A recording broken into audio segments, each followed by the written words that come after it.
Today we have a class of calculation of strength of compression member.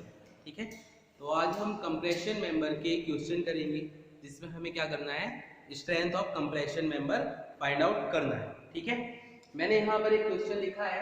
Question है हमारा an ISMB 400 of length 2000 mm used as a compression member. Means एक ISMB member है हमारा जिसकी length हमारी 2000 है, वो हमारा कंप्रेशन मेंबर की तरह यूज किया गया है. ठीक है, Fe 250 steel is used. Calculate compressive strength if ends connected with double riveted. Means एक ISMB 400 हमारा मेंबर है जिसकी लेंथ 2000 mm है और वो हमारा एज ए कंप्रेशन मेंबर यहाँ पर यूज किया गया है. उसमें हमारा Fe 250 स्टील का यूज किया गया है और हमें उसके लिए डबल रिवेट से कनेक्टेड है. ओके, तो अब हम सॉल्यूशन करेंगे इसका. सॉल्यूशन के लिए फर्स्ट ऑफ ऑल सबसे पहले जो हम करते हैं, जो भी हमारे पास में गिवन डाटा दिया गया है उस डाटे को हम लिख लेंगे. तो सबसे पहले कौन सा दिया गया है, यहाँ पर देखिए गिवन डाटा में है 2000 mm लेंथ हमें इसकी दी गई है और एक हमारा मेंबर है ISMB 400. तो फर्स्ट स्टेप में हम क्या करेंगे, in first step right the specification of ISMB 400 from steel table. ठीक है, स्टील की टेबल से ISMB 400 के लिए जो भी उसके स्पेसिफिकेशन दिए गए हैं उन सबको हम लिख लेंगे.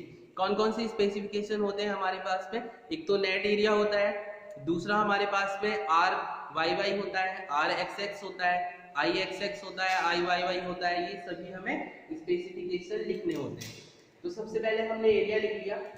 Small a equal to 7847 mm square. RXX की वैल्यू हमारे पास यहाँ पर है, RXX है हमारे पास 161.5 mm. RYY की वैल्यू है 28.2 mm. ठीक है, नाउ L की वैल्यू हमें फाइंड आउट करनी है. L की वैल्यू ये हमें क्यों निकालनी है, क्योंकि हमें निकालनी है इफेक्टिव लेंथ. तो इफेक्टिव लेंथ के लिए हम क्या करते हैं, 0.85 से L को मल्टीप्लाई कर देंगे. ठीक है, यहाँ पर फॉर्मूला है, मैंने यहाँ वैल्यू रखी 0.85 इंटू 2000 इक्वल टू कितना आ गया, 1750 mm. Okay, is it clear?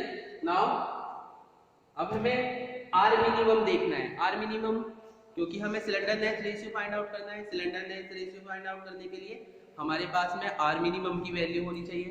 R minimum हमारा क्या होता है, RXX एंड RYY में से जो भी कम होता है वही हमारा R मिनिमम होता है. तो यहाँ पर जब हम देखेंगे RXX की वैल्यू 161.5 mm है, RYY की वैल्यू 28.2 mm है. दैट्स व्हाई के R मिनिमम हमारा कितना होगा, 28.2 mm. Now step number second में हम क्या करते हैं, calculation of cylinder length ratio. ठीक है, स्टेप नंबर सेकंड में हमें सिलेंडर लेंथ रेशियो की वैल्यू फाइंड आउट करनी है. ठीक है, तो सिलेंडर लेंथ रेशियो की वैल्यू फाइंड आउट करने के लिए हमारे पास में एक फॉर्मूला होता है L/RYY. ओके, तो यहाँ पे हम वैल्यूज रखेंगे, सारी वैल्यूज हमारे पास है, हमने वैल्यूज रख के कैलकुलेशन कर ली. कितना आया हमारे पास में, 62. Okay, now step number third में हम क्या करेंगे, calculation of stress according to slenderness ratio. जो भी हमारा स्लेंडरनेस रेशियो आया है उसके अकॉर्डिंग हम स्ट्रेस फाइंड आउट करेंगे. ठीक है, स्ट्रेस फाइंड आउट करने के लिए हमारे पास में क्या होता है, जो भी ये 62 आया है तो वहां पर वैल्यू स्ट्रेस की 62 में नहीं होती, वहां होती है 60, 70, जैसा कि मैंने कल भी वीडियो में आपको बताया था, कल भी लेक्चर में. तो हम उसके लिए फाइंड आउट करेंगे. नाउ सिग्मा AC ऑफ 60 के लिए सिग्मा AC कितना होगा हमारा, 122 न्यूटन पर mm square. And sigma AC 70 के लिए सिग्मा AC कितना होगा, 112 न्यूटन पर mm स्क्वायर, 112 न्यूटन पर mm स्क्वायर. नाउ इसके बाद हम क्या करेंगे, now solve by interpolation method. अब हमें ये इंटरपोलेशन मेथड से सॉल्व करना है. इंटरपोलेशन मेथड मैंने कल भी बताया था आपको कैसे होता है। देखिए सिग्मा AC 462 के लिए sigma AC 70 minus sigma AC 60 upon 70 minus 60 into 2। After calculation we get the value of -2।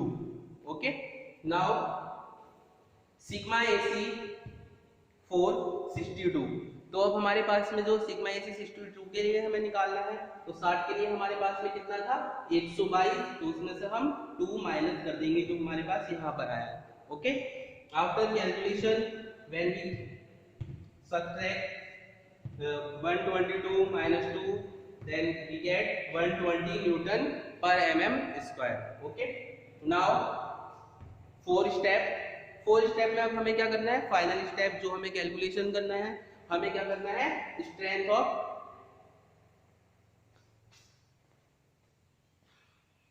Four step दिख भी ना रहा यार।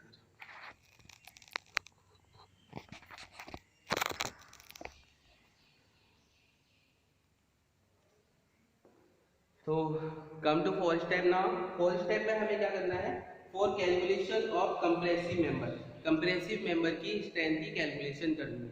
इसके लिए हमें पता है फॉर्मूला क्या होता है, A इंटू सिग्मा AC।